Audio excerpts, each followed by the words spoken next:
Bonjour à tous, dans cette vidéo nous allons voir comment on réalise un karyotype. On commence par le prélèvement des cellules capables de se diviser et leur mise en culture dans un milieu nutritif pendant 3 jours à 37 degrés Celsius avec des substances mitogènes qui stimulent la mitose. On ajoute un inhibiteur de fusion mitotique comme la colchicine qui va bloquer la mitose en métaphase lorsque les chromosomes sont condensés au maximum et peuvent être visualisés au microscope. On ajoute ensuite au milieu de culture une solution hypotonique diluée, ce qui entraîne le gonflement et la lyse des cellules, puis la libération des chromosomes métaphasiques. Pour rendre les chromosomes inaltérables, on procède à une fixation par l'ajout d'un mélange d'alcool et d'acide acétique. Ensuite, on dépose une goutte de suspension sur l'arme pour la dispersion des chromosomes métaphasiques.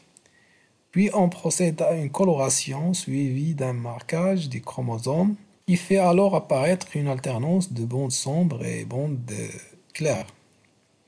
On observe les lames sous microscope optique et on photographie l'ensemble des chromosomes d'une seule cellule.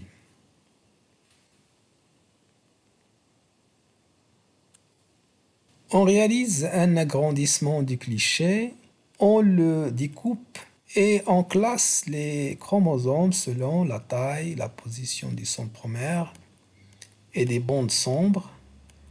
Le classement des chromosomes aboutit au karyotype de l'individu, dont il est possible de déduire la formule chromosomique. Si on prend cet exemple du karyotype du chat mâle et femelle, le karyotype de cette espèce comporte 38 chromosomes organisés en 19 paires. C'est une espèce diploïde de zen. Les 18 premières paires de chromosomes homologues se ressemblent chez les deux sexes, appelés autosomes. La dernière paire présente des caractéristiques différentes selon le sexe.